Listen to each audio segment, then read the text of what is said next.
風です。こんな感じで寝ることができます。おお、めっちゃ冷えてる。で、中の方には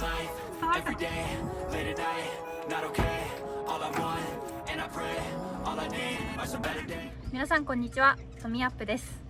今日は私たちが持っているキャンピングカーの中の紹介をしていきたいと思います。車中泊使用車とキャンピングカーがあって、今回はキャンピングカーの紹介をしていきたいと思います。ベースとなっている車両は日産キャラバンの NV350 です。これはキャンピングカーの製作をしているビークルさんから買ったもので、グランベルという車両になります。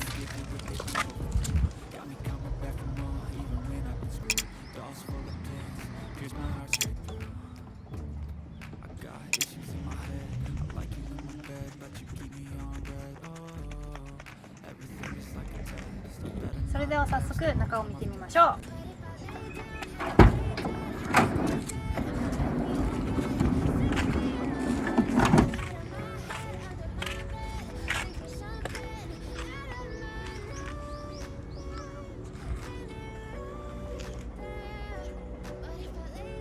中に来ました。中はこんな感じになっています。後部座席の方には取り外し可能なテーブルがついています。で、横の方には、網戸と換気扇の役割も果たすファンがついています。運転席と助手席は、倒して対面座席にすることができます。やってみます。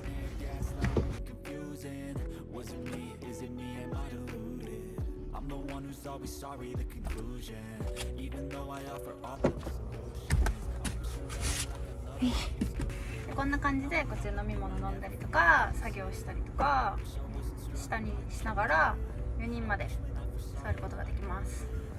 はい、続いて後ろ側の紹介をしたいと思います。後ろ側には、常設縦型の2段ベッドがついています。ちょっと寝てみようと思います。いてて、今足ついてる状態で158、なんだけど今これぐらい空いてます。どれぐらい？20センチぐらい、20センチぐらいは余裕があります。で、横には、ベッドの手元のライトもついてます。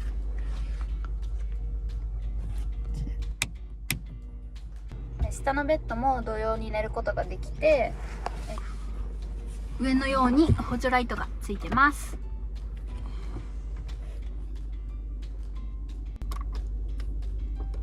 海辺で車中泊したりすると、ここで寝て朝起きると海が見えたりします。こっちにはコンセントと USB のポートが備え付けられています。こっちのコンセントの方は外部充電から電気を取ってます。こっちの USB ポートの方は外部充電じゃなくてサブバッテリーから、電気が流れてきてます。こんな感じ。続いてベッド下の収納を紹介していきたいと思います。ベッドは上にこう上げることができて、で、中の方には左の方が電装系になっています。右の方にはキャンプ用品とかを置けるスペース、収納スペースが確保されています。続いてシンクと冷蔵庫の紹介をしたいと思います。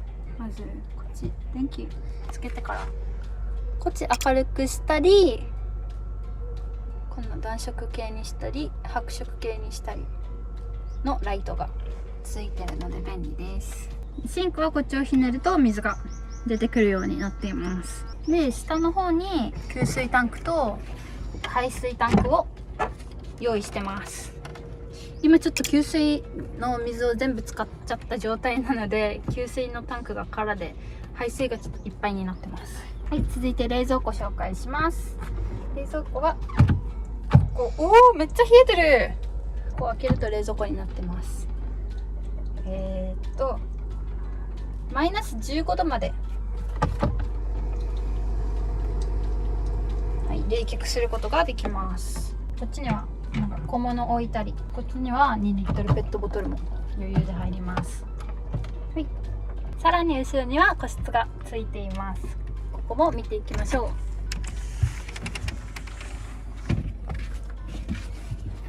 でこっちが個室になります。電気もつけますね。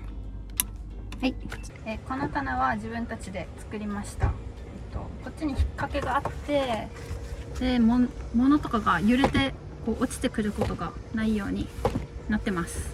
この棚にはレンチとかポータブルバッテリーだったり、あと食器とかそういう小物を収納しています。こっちは、さっきのベッド下の収納とつながってます。はい、こっちにある網戸ももともとついていたものになります。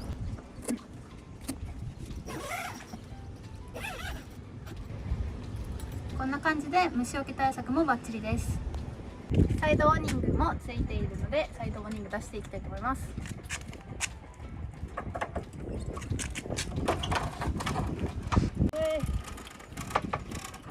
これぐらい？どうやって？こんな感じで足と車をくっつけてオーニングを出すこともできます。全開に出すとこれぐらい長く出せます。幅の大きさはこれぐらいです。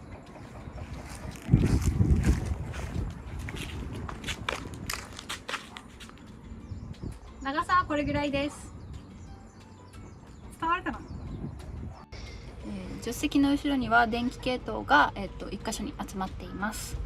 こっちに補助ライトの電気があったり、室内灯のスイッチ、水道のスイッチだったり、冷蔵庫のスイッチが全て1箇所に集まっています。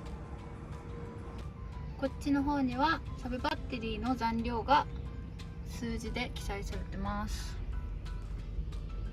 数字で確認できます。いつも12から13ぐらいなので、それ以下になると太陽光だったり走行充電で充電しないといけないです。後部座席のシートはフルフラットに展開することができます。実際にやってみようと思います。まずはテーブルを外します。よいしょ。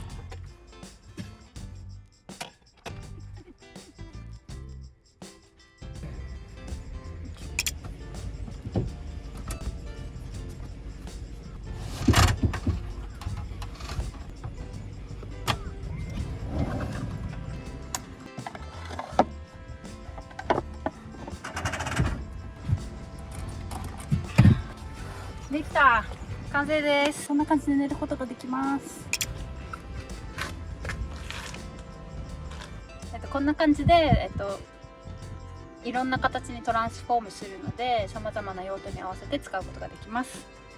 キャンピングカーを買いたいとか、キャンピングカーをレンタルして旅してみたいっていう人の参考になれば幸いです。次回はこのキャンピングカーを使って車中泊をする動画を出すので、ぜひ楽しみにしていてください。グッドボタン、チャンネル登録よろしくお願いします。それではまた次回お会いしましょう。さようなら。